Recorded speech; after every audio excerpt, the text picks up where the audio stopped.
I'm Joe Catalano with an AM Quincy news update for Wednesday, August 19th. Well, Ed Grennan has been appointed the new Quincy DPW Commissioner. Mayor Thomas Koch has named Grennan to replace Al Grazioso, who is retiring at the end of this month after 9 years at that post. Grennan is the current head of TPAL, the Traffic Parking Alarm and Lighting Department. Quincy traffic engineer Allie Luff will replace Grennan as head of the TPAL department. Grazioso turned 72 recently and is retiring after 30 years of service to the city. Grazioso also previously worked for the state lottery and the state treasurer's office. Grennan has led the TPAL department for the past 5 years.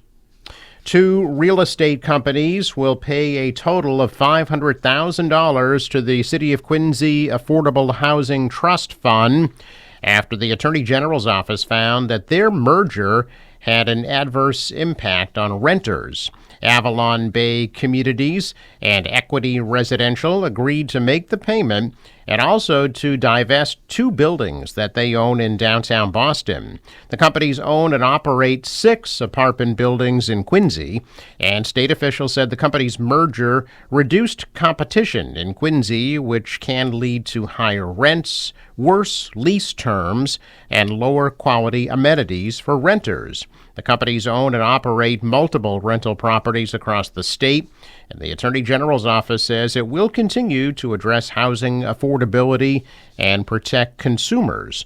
The payment to the Quincy Affordable Housing Trust will be used to support affordable housing preservation and development in the city. The transformation of a historic home in Quincy Center into new affordable housing is nearing completion.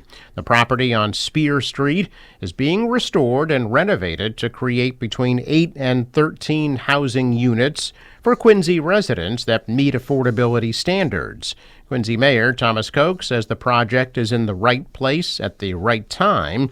The city purchased the property for $2.1 million in 2023 using money from the Affordable Housing Trust Fund. The property was built by land magnate Seth Spear in the early 1800s. Previously, a 32-unit private development was proposed for that site, but was denied by city regulators.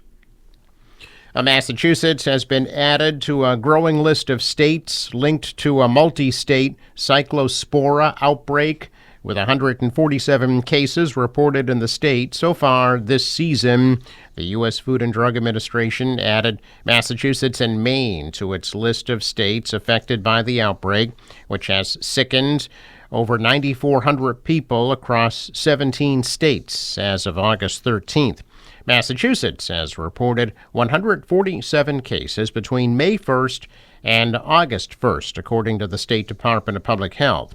While that is a higher than usual seasonal total, the number remains within the state's historical range. Annual case totals in Massachusetts have ranged from 23 to 211 between 2016 and 2025.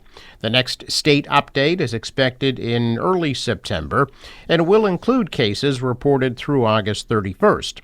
The peak season for Cyclospora, a parasite that can cause severe diarrhea and other gastrointestinal symptoms, runs from May 1st through August 31st. Because the parasite has a relatively long incubation period and more people may seek testing amid increased attention to the outbreak, the state expects to receive additional case reports into the fall. 9 statewide ballot questions will face all Massachusetts voters this November, and a new poll finds that nearly all of them are likely to pass at this stage. More than half of the participants in the new UMass Amherst WCVB poll said they would probably or definitely vote yes on 7 of the 9 questions. The poll is based on responses from 800 registered voters collected between August 5th and the 12th. The margin of error for the poll is 4.4%. The 2 questions that did not have majority support at this stage involve overturning the legalization of recreational marijuana and allowing employees of the Committee for Public Counsel Services to engage in collective bargaining. Last month, state election officials announced that the questions will appear in this order on the ballot. Question 1, expanding the public records law. Question 2, collective bargaining for public defenders. Question 3, state primary elections. Question 4, election day registration. Question 5, state revenue limits and rebates. Question 6, Natural Resource Conservation Fund. Question 7, on single-family home zoning. Question 8, prohibiting the retail sale of adult recreational use marijuana.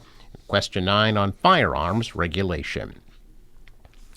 A sex offender appeared in court on several charges, including allegedly using sunglasses with a camera to record children at the Frog Pond on Boston Common. Yesterday, officers arrested 60-year-old Mark Sullivan of Brockton. Sullivan is charged with photographing the sexual or intimate parts of a child. He pleaded not guilty. According to police, officers responded last Friday to the area of Beacon Street investigating a report of a suspicious person. Witnesses told police the suspect was recording children at the playground using sunglasses with a camera installed in them. Witnesses also said the suspect used his cell phone to record the children. Additional witnesses told police the suspect used the glasses to record a family who was attempting to change their child, who was wrapped in towels for privacy. According to prosecutors, Sullivan has previously served 2 separate terms in state prison on child pornography charges. He is a level 3 sex offender. A judge ordered Sullivan held on $250,000 bail, with conditions that include staying away from Boston and the Frog Pond, having no contact with minors, having no internet access, and surrendering all electronic devices. If he makes bail, he'll also be required to remain under home confinement. Sullivan is due back in court in September. Now, testimony resumes today in the murder trial of Lindsay Clancy, the Duxbury mother accused of strangling her 3 children in 2023. Yesterday, Lindsay Clancy's defense called several witnesses, including doctors and her former mother-in-law, as they continued their attempt to convince the jury that her mental health struggles were so significant that she could not be criminally responsible for the children's deaths. Dr. Paul Zeisel, a clinical and forensic psychologist who previously worked with military survivors of attacks in war zones like Afghanistan, testified about meeting with Clancy at the hospitals after the killings. He said that Clancy remembered the killings, but, quote, it was fuzzy.